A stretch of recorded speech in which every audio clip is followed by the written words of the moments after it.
Hello, it's Pete Bailey from Vox Coaching, and this is a video which looks at the question of how do we respond to questions, particularly in an interview context, but also thinking about how we might respond to them after a presentation or even in a meeting. Now, there's a few key questions we're going to ask about this, just so that we understand the principles behind it. Firstly, in an interview, why is it so difficult to hear the question? Secondly, how long should your answer be? Thirdly, how do you structure your responses so that the audience can digest and follow them? And fourthly, how on earth do you rehearse for answering questions when you don't know what the questions are going to be? So there are a few key ideas which I think are very useful in considering how to respond to questions and how to rehearse for that. Firstly, in terms of how we relate to the audience, because of course it's always about the audience. In this case, particularly so, because the audience, the panel, decide whether you get the job or not. So there's two things that the panel or an audience wants, and they are engagement and structure. And so by that, I mean that they want a genuine engagement, they want a genuine relationship with the speaker.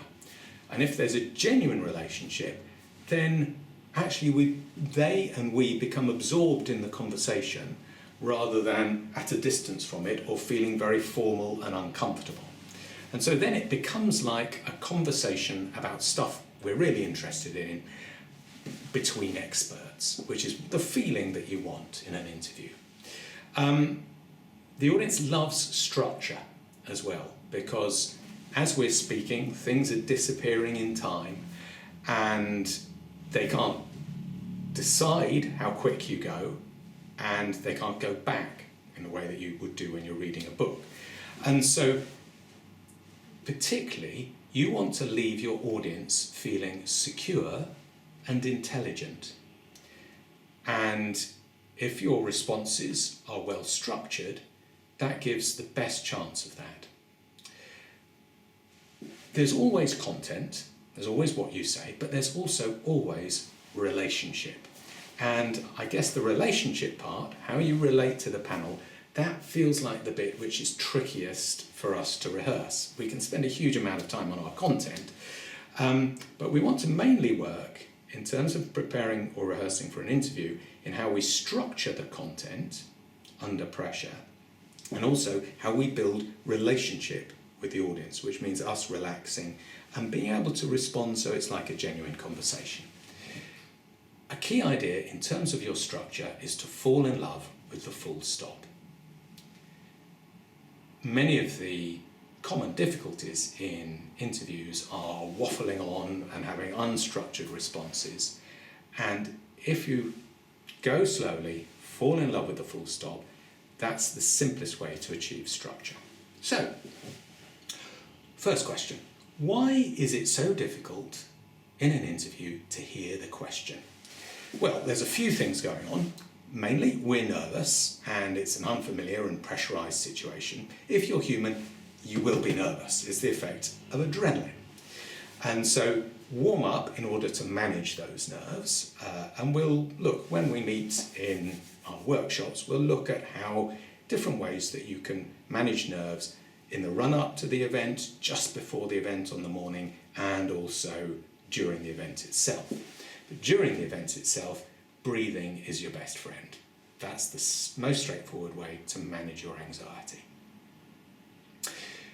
So we get nervous, and also there's a danger that whilst the person is asking the question, we're already working out our response. And so as a result, the bandwidth of our thinking is occupied with that. It makes it very difficult to hear the question. So if you don't hear a question, or you're not sure you've got it right, there's a danger where you think, oh, I better just respond. And there's a strong danger that your response will be irrelevant. And that will almost certainly irritate the panel because they've asked a question, you've given a different response, and we think, oh, it's just very unsatisfactory. So if you haven't heard the question or you haven't followed it, check with the panel. It's completely fine to do so. In fact, it's essential. So it's useful to rehearse a few phrases like, I'm sorry, I had a brainstorm. Would you mind repeating that? Or could I just clarify, did you mean this? Or just to summarise, you'd like me to do this, this and this. Okay. So do ask them to repeat the question. That's completely fine. It's useful, I think, to separate our listening from our thinking from our responding. So I would suggest that you always leave at least 5 seconds after the question has been asked before you respond. That way, whilst they're asking the question, you're genuinely listening to it and you can attend to that in a calm way. Then, in the gap, you do your thinking, and then your response will be much better structured and shorter. And then you do your responding. Now, I think we often have an assumption that it's a good thing to respond rapidly to a question because it shows we're on the ball and very intelligent. But the danger is that we embark on our response without really planning where it's going. And that can lead to a loss of structure and lack of clarity, and also to a kind of nerviness and speediness. I'd say actually, perhaps counterintuitively, taking time after the question's asked raises our authority. Shows that we've taken the question seriously, and the panel will probably think, oh great, oh yeah, they're really thinking about it, they're really intelligent, yeah, and oh, it was a good question, they're really engaging with it. And so they'll value and listen to your response better. So leave gaps after they've asked the question so that you can process things. How long should your answer be? Well, of course, as with all this, there's no fixed rules. But there are good kind of principles or guidelines. I'd say there's 2 key types of questions. Questions that require a factual answer, where your response wants to be relatively brief and concise, and questions which are asking you to expand or give your thoughts or give a story, where actually they're a springboard for you to offer your ideas or offer an experience or an anecdote. So for that first type, I'd say it's useful to think, how many points should I make in a response to a question? And whenever I ask people this, usually they say, oh, probably the maximum number is about 3. And I think it's fine to make 1 or 2 points in response. Partly because that means you're not taking up a huge amount of time, and that leaves it to the panel to direct the line of questioning. If your answers are very long, then you can see the panel getting uneasy. They think, oh, I wanted to ask this, this and this, and yeah, they've answered me. Yeah, well, this isn't relevant.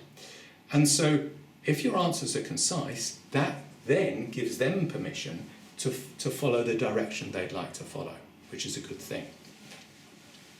So not more than 3 points.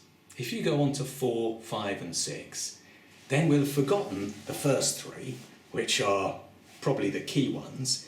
It's difficult for us to follow the structure, and probably points 4, 5 and 6 are not that important, actually. And it looks a bit needy if we keep on offering ideas. It's like, is that enough? Is that enough? So we really need to fall in love with the full stop in terms of knowing when to finish, and be clear when we've finished answering a question. If you're responding to a question that's inviting you to disclose an offer, it's really useful to have a few stories up your sleeve which you've practiced how to tell. Now practice, when you rehearse, practice it differently every time and practice it out loud. That way you'll be used to adapting it and doing it slightly differently every time you do it, and it will retain its spontaneity, authenticity and passion. So it'll be alive and we'll trust it. There's one of the, you may know Oscar Wilde, the great Irish playwright. He always wrote podcasts for curates and vicars, and one of his vicars says, "My sermon on the meaning of the manna in the wilderness can be adapted to suit almost any occasion." Which is basically what he's saying. He's got one sermon and he can adapt it for a wedding, a funeral, a christening, anything. And it's surprising, if you've got a few key stories which particularly talk about how you responded to challenges or how you dealt with problems or something that was really important to you, if you've got a few key stories, it's amazing how relevant they can be to all sorts of areas or questions. So have a few up your sleeve that you're ready to come out with. And those are a good way of responding to questions that ask you to disclose a little bit. Because your stories are a great structure, and particularly if they're personal, we know they're true. And so we trust you and we'll be drawn into them. How do we structure our responses under pressure? In my experience, panels judge the intelligence of candidates by the way they structure their responses. And put it very simply, good structure has really the following characteristics. Sentences are short, things are expressed accessibly and simply. That's not dumbing down, but in fact it tells the audience that you can express things accessibly to any audience, which is a great virtue. And also, you're going slowly so people can digest and you can breathe and keep calm. And there's plenty of pauses. So if you fall in love with a full stop, then pretty much all these characteristics come into play. Particularly, the gap is very important, especially when you're talking about complex ideas, because that gap is where the audience digests things. Just because you've said it doesn't mean they've heard it, or doesn't mean they've understood it. So that gap allows them to feel secure and intelligent, because they know where it is, they know they've understood it, probably they've agreed with you. So how do we rehearse for spontaneity? How can you retain your spontaneity? Now, we can be uncertain how to rehearse. And there's a separate video on rehearsal and practice and preparation, where we look at the principles of rehearsal. Essentially, there's a tendency for people to prepare for interviews by writing out great long answers and then thinking, I better memorise them, which is the devil's job. That's a real task. And it can go on forever and there's no end to it. And especially if we've got a stock answer which we've memorised, it comes out a bit stilted and people know that it's a stock answer and it feels inauthentic. And we feel robbed a little bit. We want to see how you think and how you respond. And almost certainly if it's a stock answer, it won't really fit the question and may be irrelevant to the question, and the panel will feel frustrated. So in our practical workshop, we'll go through one of my favourite exercises, which is the 3-sentence exercise, which I feel is the silver bullet for rehearsing how to rehearse and how to respond to questions. Put it very simply, you think, if I had only 3 sentences to respond to a question, what would they be? And you take as long as you want to say them out loud. Now do them out loud, because then you've got to commit to a sentence. Don't write them down because it will take forever. Now what you can do with this is make a list of all the question areas that you might get asked and do your 3 sentences out loud in response to each of them. That way it takes about 5 minutes a time, and within a week, if you do 3 of those a day, you've done 20 areas. And so it hasn't taken very long. The virtue of this exercise means that you're rehearsing your delivery and particularly taking your time, as well as editing your content. And this is the key thing for an interview, is to do your editing before you get in there. Because we don't have much bandwidth when we are in the interview, and we don't want it to be occupied by editing things. So do your editing beforehand. You won't have to remember it per se. Your body will remember it if you've done it out loud. And so we'll look at that exercise when we meet. So, we've looked at a few questions today. Why is it difficult to hear questions? How long should our answers be? How do we structure responses? And how do we rehearse for spontaneity? And we've talked about a few key ideas. Content and relationship, and the relationship is vital, as is the content, but we often forget about the relationship. Engagement and structure, falling in love with the full stop. I'd really recommend this book by James Reed, Why You? 101 Interview Questions You'll Never Fear Again. I really like this book. If you're on an interview panel, it gives you some great ideas about questions you can ask. It's good because it identifies really 15 key questions, a version of which you're likely to be asked 5 or 6 of those in most interviews.